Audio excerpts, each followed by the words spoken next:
Chapter 12. The Missing Key. Mrs. Carson looked quickly around the restaurant. The wax queen was not in sight. "You look for a friend?" asked the Chinese waiter. He pointed toward the front door. "She go out very fast. Something wrong?"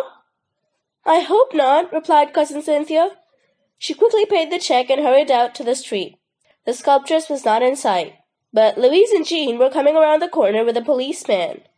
"Oh, I'm so glad to see you!" exclaimed Mrs. Carson, running toward them. She reported what had happened. "Where do you think the Queen has gone?" "She didn't give you any hint?" Louise asked. "No, I told you. Her final word was refrigerator."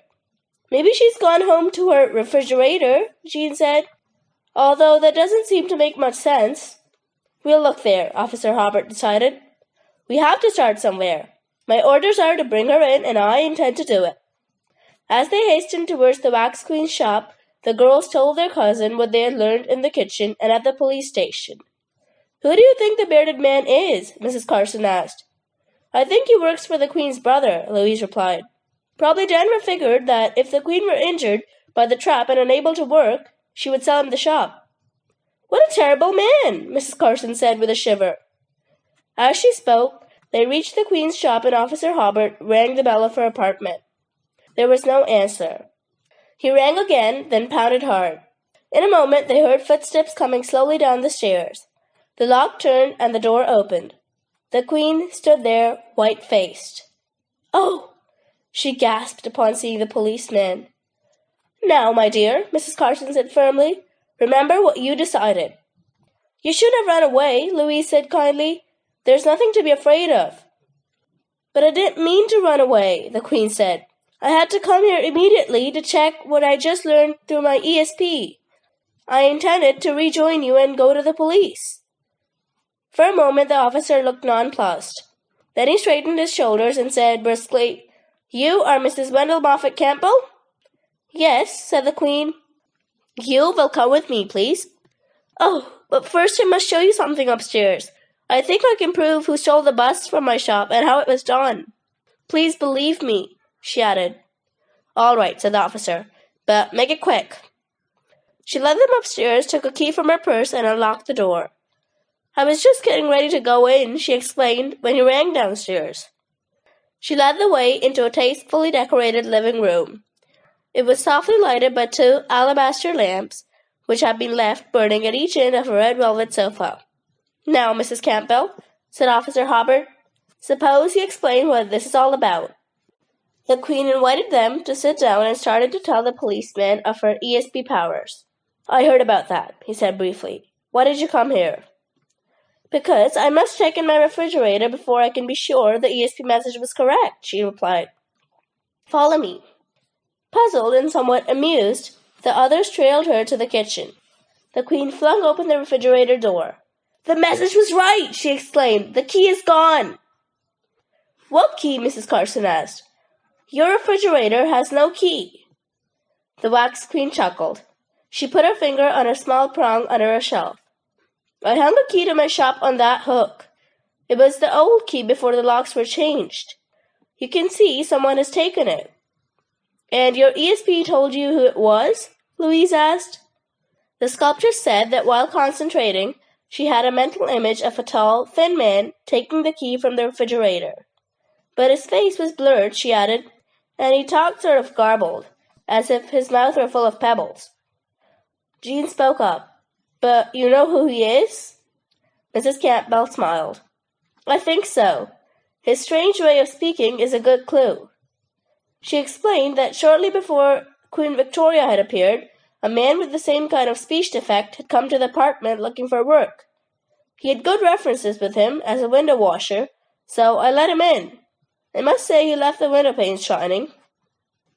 Louise and Jean said they were skeptical of his references. "They could have been forged," Louise added. Mrs. Campbell admitted that this was probably true. "It's apparent now that he came to get the key. He must have had a long search." Jean smiled ruefully. "Maybe not. He could have gone to your refrigerator for a bottle of soda and discovered the key." The dentist thought he was probably another hireling of the Queen's brother.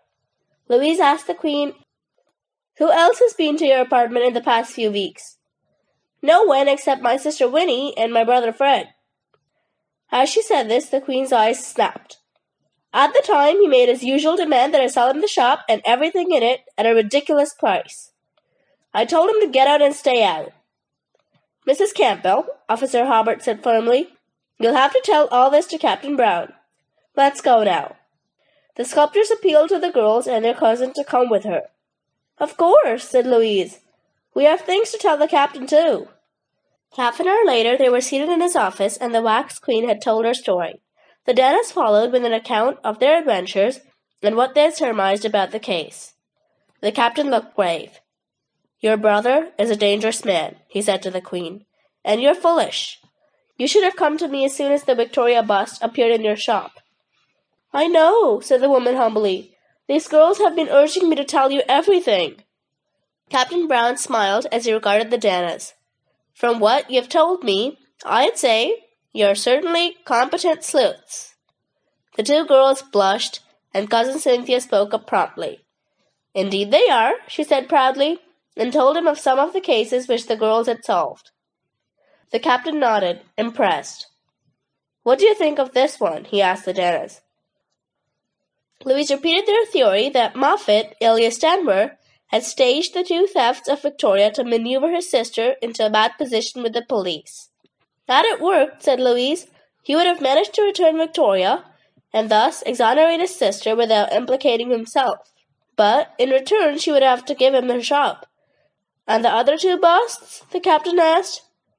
Those he probably plans to sell to a museum, Louise replied. Jean spoke up. He has at least two accomplices, the burly bearded man and the tall one who posed as a window washer. The attacks on us mean that Denver knows we're after him. I agree, the captain said crisply. On all counts. He leaned forward across his desk and spoke warningly. Each of these three men is dangerous. You understand that? Mrs. Carson, the girls say that someone tried to break into your apartment. The intruder may have intended to steal something, but I think it's more likely he meant to frighten or harm you. Mrs. Carson looked pale and nodded. Captain Brown continued. Denver will stand for no interference in his plot against his sister. And if he really is running a car-winning racket and thinks you're trying to spoil it, he'll play very rough indeed. I want you to keep your doors locked at all times and stay alert. That goes for all of you. They promised to do as the captain said. Meanwhile, we will keep unobtrusive watch on Mrs. Campbell's shop, he said. I will put out tracers on Denver and his accomplices. I'll check wax museums to see if he has tried to dispose of the stolen property. We may have a lead on him, Jean said, in Oak Falls. If you're right, we'll call you. Then the girls and Mrs. Carson walked the Queen home. Before they left her apartment, she said, I do feel better now, and all the thanks go to you three. On the way uptown in the taxi, Jean said, What I don't understand is why Denver sent the bearded man to our apartment the first day we came to New York. How could he have known then that we were interested in his lucky number racket, or that we would be working on the Wax Queen's mysteries? No one had an answer. Right now I'm so hungry I couldn't figure out what 2 and 2 is, Louise said with a grin. Mrs. Carson clapped a hand to her head. Oh, of course! How could I have forgotten? Your poor darlings have had no supper. She stopped the taxi 2 blocks from their apartment house and took the girls into a small, candle-lighted Italian restaurant. An hour later, the Danas sat back and sighed. Now I feel better, said Jean. I could tackle anything. Just leave me to it. In good spirits, the three walked home and were still talking light-heartedly when Cousin Cynthia unlocked the front door to her apartment. Oh, she said, it's stuffy here. Let's open the windows right away. I locked them all before we left. Louise cut across the dining room and entered the kitchen. A cool breeze brushed her face. The window was wide open. End of chapter 12.